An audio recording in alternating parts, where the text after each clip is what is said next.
So what you're saying about trucks, what about emergency vehicles?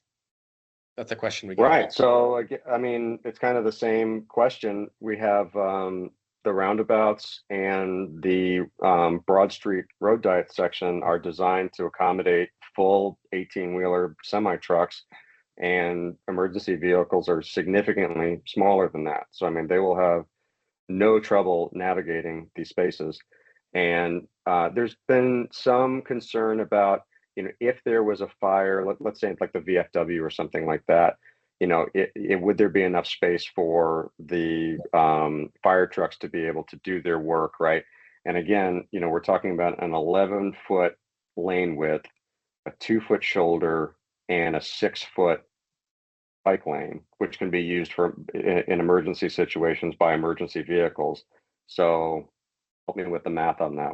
That's 13 feet. So it's about 19 feet, right?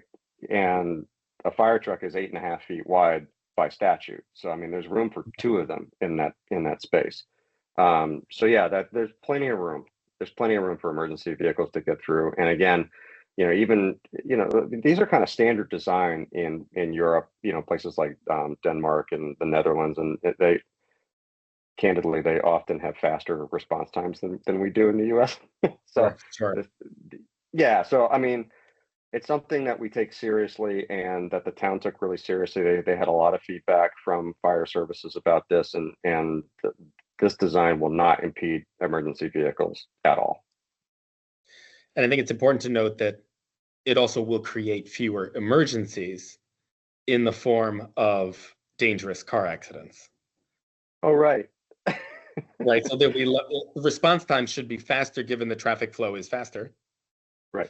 Or it's smoother in the sense it's going slower, but it's moving. It's getting where you're going faster because you don't have the stoplights, while at the same time creating fewer conditions to respond to. Right. So if the pattern holds from other roundabouts in the state, we would go from an accident in Windsor Center every 2 months to one every like 4 months. That kind of thing. So that's just less incidents that the emergency responders need to respond to, for sure.